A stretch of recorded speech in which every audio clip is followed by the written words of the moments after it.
And here we are spawning in the bottom left in the blue. He is for Team NV. Team NV, MARU. And in the bottom right in the red, Maru's Bane. He is Dragon Phoenix Gaming, Rogue. Aw, thank you, Sushi. Although, considering I'm on Alpha X, I think you're contractually obligated to say that one. This is, in fact, a sick match. And I'm also really excited about this match on this map in particular. Let me tell you why. Well, there are like 3 reasons, but the first 2 are like the really big ones, other than like, okay, it's MARU versus Rogue. Cool. Reason 1. This was a map that they played in the GSL Grand Finals. This was like the first time, if I remember the map order properly, where we saw that Roach build that just bopped MARU, right? And this is a really good map for that. It is wide open. It is easy to move on through. There are some nice surround opportunities. And if MARU is not careful, Rogue is maybe going to do the same thing to him here. On top of that, Blackburn is by far my favorite new map of the pool. Yes. Beethoven versus Vivaldi. Were they contemporaries? Yes.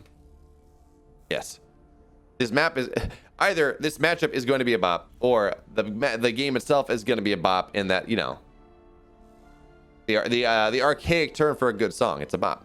Anyway, a second reason of course I'm really excited about this series is this map is it's very good once it gets late. Right, so the map starts very small with all these rocks, and because of expand patterns, it's a really short natural to natural. It's small. But as the game goes on, as the rocks get taken on down, as the Zerg expands vertically, as the Terran expands vertically, the map gets a lot bigger. It gets a lot more dynamic and gets very cool indeed. So I'm hoping we see that. B, I'm interested in seeing just how well MARU is going to be able to react, to handle, to maybe adapt to these builds that Rogue was throwing at him in the GSL. I mean, it's been a month, I think. It's been a month since GSL happened. Let's see, GSL. Yeah, it's been a moment.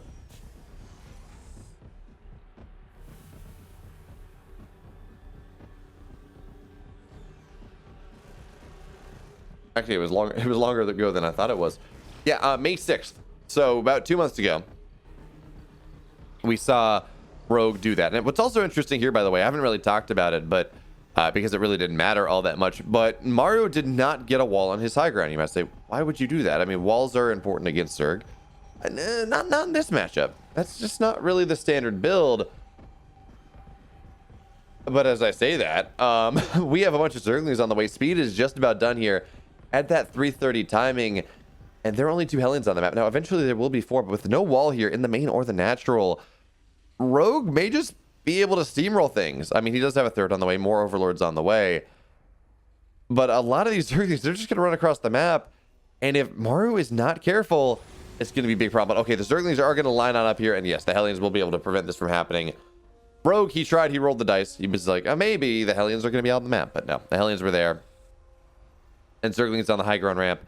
In fact, one might argue here that was a really cool mind game for MARU, because we see the Marines on the ramp. They've been kind of sitting there this entire time. By not building a wall, he's encouraging Rogue to attempt to punish the wall. As that drop goes off, okay, looks like Overlord will go on down. And when Rogue attempts to punish the lack of a wall, but there's stuff there, well, he just loses links for free, links that should have been drones. That being said, though, you know what? I got my wish, I think, a little bit here, as the Zerglings are going to try to deal with this drop and be very successful. We have a Roachborn on the way.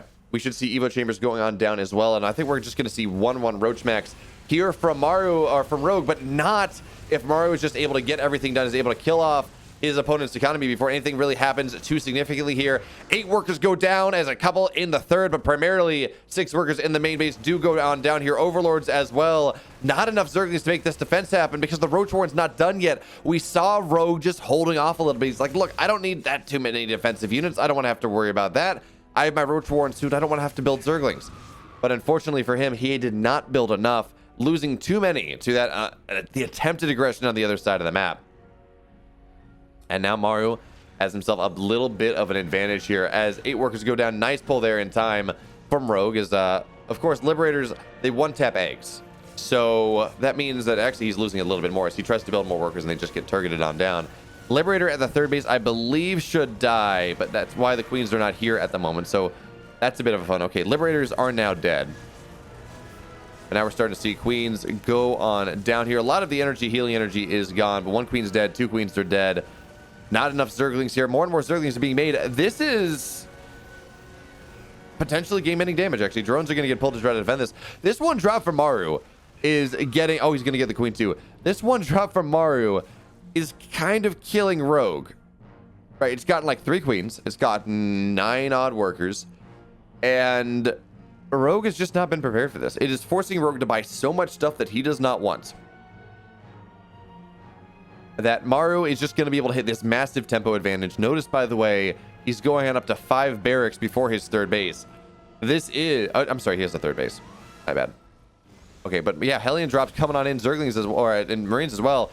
But it's Hellions against Zerglings. That's not going to work out all that well here. And the Marines are still staying alive. How is MARU doing this? This is a MARU that is angry. This is a MARU that wants this championship badly. This is just... I mean, yeah, this is vintage MARU. He's dropping everywhere. He's getting so much damage done. And I think Rogue has realized that there's not a world where his Roach idea works. In fact, he may have even canceled that Roach Warren. There's a Baneling Nest on the way. There is a Spire on the way. But MARU is already getting active on the map, right? We don't have Evo Chambers, I don't believe. Rogue has tried to change things up mid-game, but MARU's already on the map. He's already getting aggressive here. There are no Banelings on the map. It is going to be an attempted hold here with just Zerglings, only 21 of them, and the 5 Queens, because Queens have already died. This is really problematic here for Rogue, as MARU is looking in a form that I have not seen him in quite a while, not against players of Rogue's caliber. Okay, the Spire will finish now. Baneling Nest is done as well. We should see Baneling Speed. So... that really scary moment where there were no Banelings and there was just 21 Zerglings, all that. Oh, nice job there. Targeting down the full medevac. So that push from MARU, not going to be as impressive. Well, we're going to have to see. As again, we don't have any Baneling speed. It's not underway here. It's just going to be 12 mutas. Zergling counterattack, trying to do what it can. Rogue just trying to keep MARU off of his back. He's not being all that successful, actually. So the Hellions are going to get some really juicy shots from behind. Marines are going to stim on through. And again, MARU's push is heating on up here. He's even army supply, but he has better upgrades. He has a third base, and his rally is going to be a scary thing indeed here. Mutas are going to look to maybe fly across the map, but MARU is not giving that in that time. That is what is so scary about these like 2-on-1s, for example, or pushes like this. When your opponent goes mutas, especially when they're delayed as low eco as this is, because the push is looking to hit like right as the mutas pop, and then you cannot use the mutas to harass. They have to be used for the fight, and mutas are not good for fights. So the bio is going to stem on in. All the Queens are going to go down. All of the Banelings, all of the Zerglings, they're all dead here. The third base is going to get broken. And yeah, I think this push is eventually going to get cleaned up. I think the Marines are low enough that the mutas can maybe take this fight. Now the answer is no, though. All the mutas are going down. GG MARU. He takes game number 1. Is going to be in a best of 1. And as anyway, we're in map here. We're in map 2. It is Juggernaut. Team Envy, MARU. And his opponent in the upper right in the red. He is trying to take it back. Dragon Phoenix Gaming, Rogue. All right. So again, if Rogue wins Juggernaut, I got to assume that it is going to be MARU and it is going to be Rogue here on the on the revive. Depending on whether Rogue is able to take the victory here or MARU does 2-0 this. And if Rogue wins, right, it's going to be a best of 1, right? Technically, it's a best of 2. We're not at the ace match. But considering losing a single map means you're dead. Once you're revived, you don't have the option of losing a single map as you try to take it to game number 7. So if Rogue gets revived here, it's going to be MARU gets revived. Of course, the map that they would be playing on would be Lightshade next as the next map here, which is actually a fairly even map. It's not like an Oxide or not like a Beckett or a 2000 Atmospheres. That's kind of like Zerg or Terran favored, respectively. What's also interesting here is Rogue in this game has opted to go for pool first. And this is something we've seen Zerg players starting to do a little bit more against MARU to try to slow him down, make his life a little bit more difficult. A, because he likes to proxy racks. And B, because, well, he tries to be greedy. And this is such a soul read here from Rogue in this game.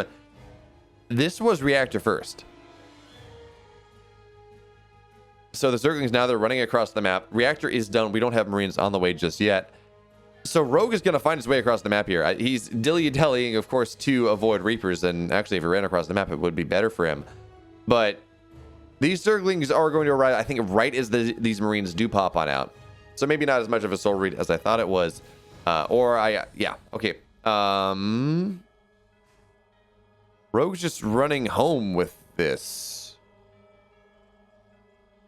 He could have delayed that command center. I don't know exactly what Rogue is doing on this map. Maybe worried about a Reaper? Not really sure. But yeah, these Zerglings absolutely could have delayed that command center. But now with the 3 Marines on the map, not going to be nearly as powerful. And that just puts Rogue in a little bit behind. Not a lot. And this wasn't a 12 pool, by the way. This was a 15 pool. But certainly puts things behind just a little bit, right? You get an early pool. You don't have as quite a economic efficiency as you would like. So Zerglings' speed is now done. They're going to look to run it in, and they will find an STV for their troubles, maybe.